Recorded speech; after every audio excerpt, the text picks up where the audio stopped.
Hi, I'm Margaret, and welcome to Garden School.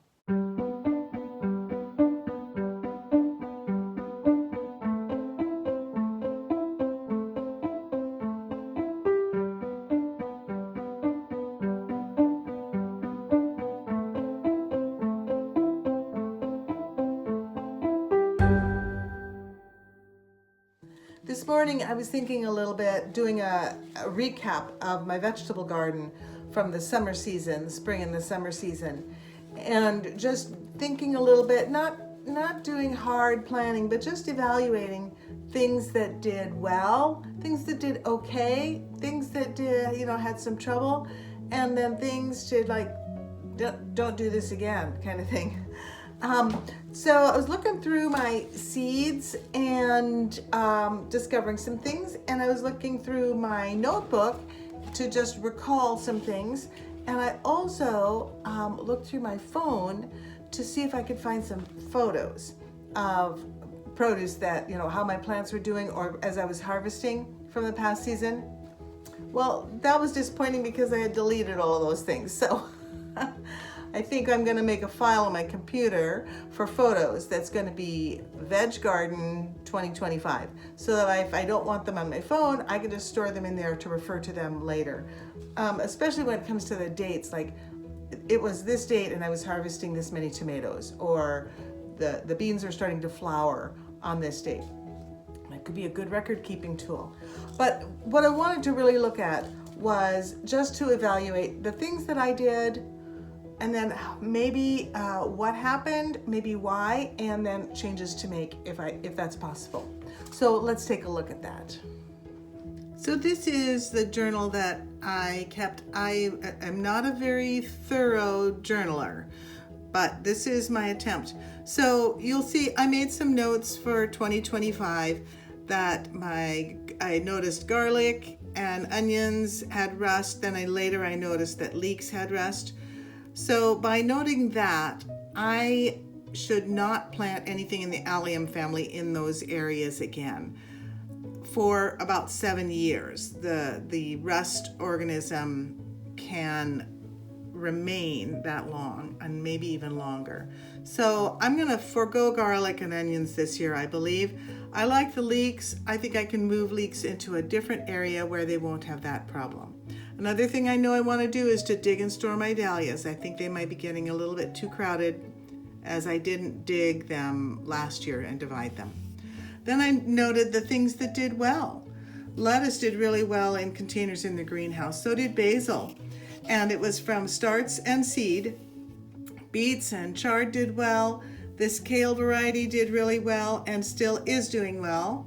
The carrots, I noted that, interesting, the first crop was good. The second crop, when I dug, had root damage from that carrot root fly, or the carrot rust fly. So I need to be aware if I'm going to do a second crop, and it's still, the carrot rust fly is still out ready to lay eggs, I will need to cover those seedlings so that they're protected.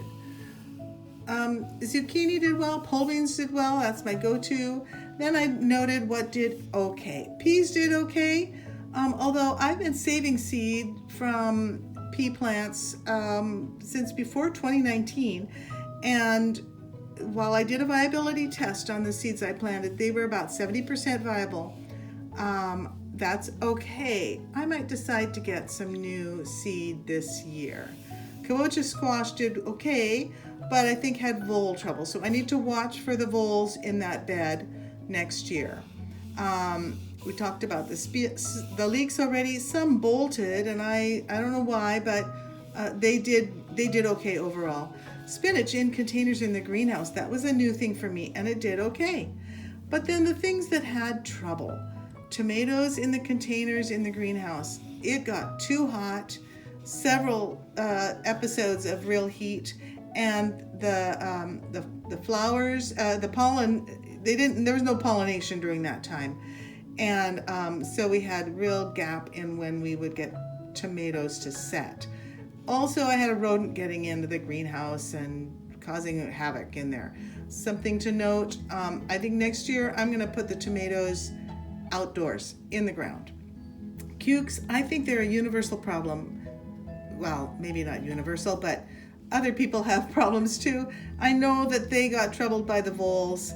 I'm not sure what I want to do, but I just noted that. And then dill, never been able to successfully get dill to go in my garden, so maybe I should just find a friend that does.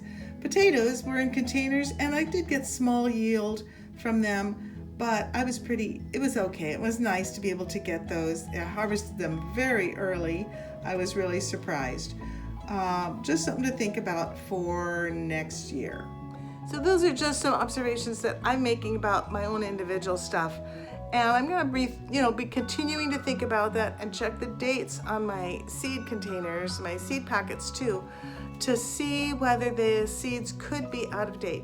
Some seeds have a very short shelf life, and so they really are not going to be very viable after a few years. There are other seeds that can store, if you're storing them very well in a cool, dry environment, dark environment, that you can keep seed packets to use for future years pretty well. You just need to research to find out which ones those are going to be. Now, I want to just quickly look at the seed packets that I have to kind of give myself a heads up. Okay, we talked about the pea seeds.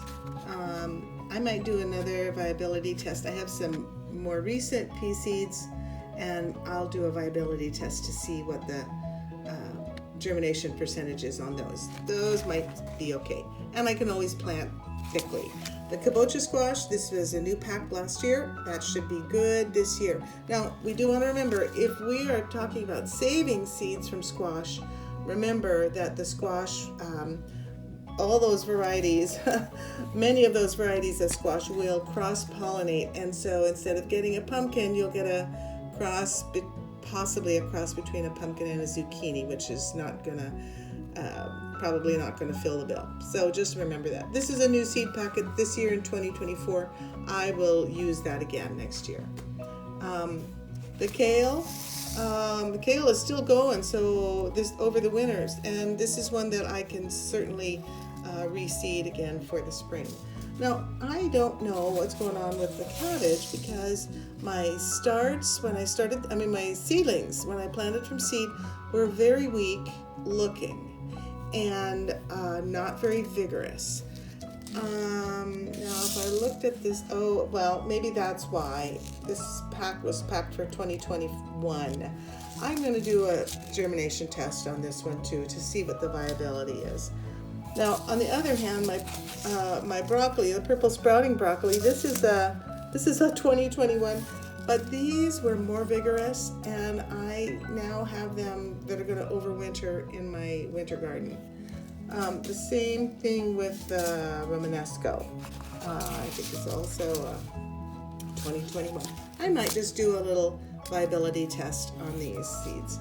Now, this is the variety of leeks that I planted. This should be fine. Although I think that the leek and onion seeds do not remain viable in storage very long. I'm going to double check, and I might just want to do a viability test on these as well. This was a new pack I bought in 2024. This was a great variety of beet, worked out really well for me, and I believe it packed for 2024. That one's going to be fine for next year. There's a few seeds left. And then the spinach, I think I might, this one for 2022. I think I might double check to see what the lifespan, the shelf life is for spinach seeds. Now, I didn't even talk about the varieties of tomatoes or potatoes that I wanted to grow next year. I did little fingerling potatoes this year, which were kind of nice to have, and I was okay with the yield that I got. I think the key on that was just consistent water. The tomatoes, that's another thing though, because it's just so hard to narrow down your favorite 5, your favorite 8. It's very, very hard to do, but I know it can be done. Something to consider is the space that you have, and also the time you have, and the timing of things too. You know, our seasons are different, our years are different every year. They're never going to be exactly the same. So when we think our last frost date is, you know, that's just an average. And when we think our first frost date in the fall is, that's also an average. And our rainfall, I mean, they may tell us they're going to have a really cold winter and a dry summer. What does that actually mean? You know, if you know that it's going to be drier, if you're experiencing drier, then you know that you need to change your irrigation methods for the summertime. Well, this is something that I just did today when, you know, it's not really exciting to go out and rake leaves. Might as well wait till the leaves all drop. You may want to do a little assessment about your summer garden and your vegetable garden and see if you want to make some changes or note some changes for next year. One thing I'm going to definitely note is to take more photos, especially of when I'm planting and when I'm harvesting, so I have those things. It's also a record, rather, you know, in addition to a physical record that you might be inclined to keep. That's what I'm going to try to do. Well, I hope you're able to think about that and make some changes for your veg garden for next year. Well, there's always more to learn in the garden. Bye-bye.